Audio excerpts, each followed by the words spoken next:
अवरुद्ध के खिलाफ राजवाड़ा क्षेत्र के दुकानदारों ने अभियान चलाया है। तीसरी लहर रोकना है तो जागरूकता जरूरी है। लॉकडाउन कभी मंजूर नहीं। इंदौर रिटेल गारमेंट एसोसिएशन द्वारा आधे दिन दुकानें और उनकी शॉप बंद कर विरोध जताया गया। व्यापारियों ने काले कपड़े पहनकर विरोध जताया। व्यापारियों का कहना है कि यह विरोध नहीं बल्कि प्रशासन का इस ओर ध्यान आकर्षित करने के लिए किया गया है। पटरी और हाट ठेला और फुटपाथ व्यापारियों को वैकल्पिक जगह दी जाए। स्मार्ट सिटी के तहत राजवाड़ा को आदर्श व्यवसायिक क्षेत्र बनाने की मांग रखी गई है।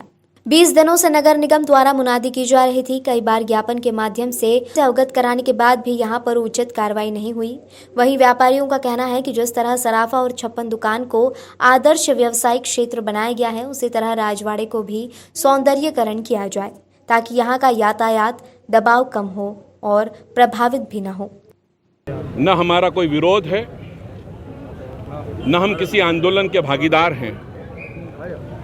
हम लोग विशुद्ध तौर पर व्यापारी हैं, इस शहर के टैक्स दाता हैं और इस मध्य प्रदेश सरकार के हिस्सेदार हैं। हम कहीं भी किसी भी तरीके से आंदोलनकारी नहीं हैं। आधे दिन का जो बंद है मेरा, वो मेरी सरकार का, मेरे प्रशासन का, मेरे इस शहर के संचालकों की तरफ ध्यान आकर्षण का हिस्सा है। एक लंबी अवधि से मैं अपने पत्रों के जरिए समय मांग रहा था इंदौर प्रशासन से, इंदौर नगर निगम आयुक्त से, माननीय कलेक्टर साहब से। मुझे समय नहीं दिया गया। 20 दिनों से मैं लगातार मांग रहा हूँ। मैं नहीं, मेरी सातों संगठन सामूहिक तौर पर, जिसकी जिम्मेदारी समन्वय की मुझे है, हम सातों संगठन मिलकर एक सामूहिक चर्चा करना चाहते थे। जिस सातों संगठन के अनुरोध पर इस राजवाड़ा क्षेत्र के यातायात को सुगम बनाने की पहल माननीय आयुक्त मैडम प्रतिभा पाल जी ने की थी। 20 दिनों तक मुनादी की। मुनादी के बाद बहुत खूबसूरत तरीके से राजवाड़ा का खुलापन शुरू हुआ था। अचानक 15 अगस्त से फिर से पटरियां लग जाना, उसका कारण समझ में नहीं आया।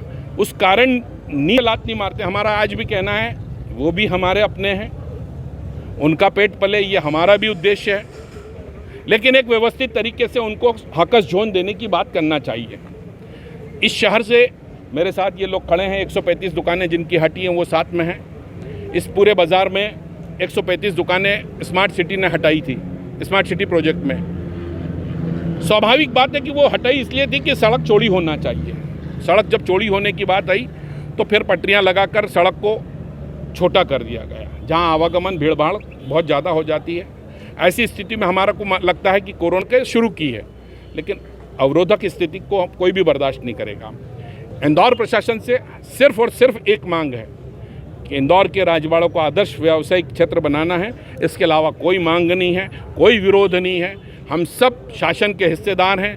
माननीय मुख्यमंत्री जी जो है इस शहर को अपना शहर, सपनों का शहर मानते हैं, उन तक मेरी आपके माध्यम से आवाज़ पहुँचे, मेरा आग्रह पहुँचे कि इस राजवाड़ों को एक आदर्श व्यावसायिक क्षेत्र बने, ओपन स्काई मॉल के तौर पर पुरातन व्यापार चले और ये पुरातन व्यवसायी जितने लोग बैठे हैं सब टैक्स पेयर हैं, शासन का खजाना भरते हैं। कहेंगे किसी प्रकार की कोई तर्क कुतर्क नहीं करेंगे, लेकिन अगर हम गलत नहीं है तो शासन को खुले रूप से साथ देना चाहिए।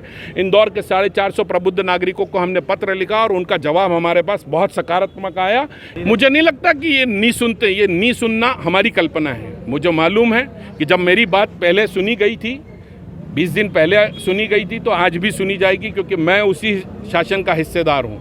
मैं शासन से अलग नहीं हूँ, मैं शासन का विरोधी नहीं हूँ। शासन न मुझे विरोधी मानेगा, न मैं शासन का विरोधी हूँ। हो सकता है किसी कार्य योजना के तहत उनका कोई होगा, मैं मानता हूँ। अंदर के अंदर खाने में प्रशासन जागृत है और प्रशासन कोई न कोई वैकल्पिक व्यवस्थाओं की तलाश में है। वो हमारी बात सुने, इसमें समय लगा होगा, लेकिन जरूर सुनेगा, ये मुझे विश्वास है। गौरतलब है कि राजवाड़ा क्षेत्र के व्यापारियों की करीब 135 दुकानें हटाई गई थी, लेकिन उस पर फुटपाथ व्यापारियों ने अपना कब्जा जमा लिया था और व्यापार कर रहे थे, जिसके विरोध स्वरूप व्यापारियों ने आधे दिन का व्यापार व्यवसाय बंद कर काले कपड़े, हाथ में काली पट्टी बांधकर मानव श्रृंखला बनाई।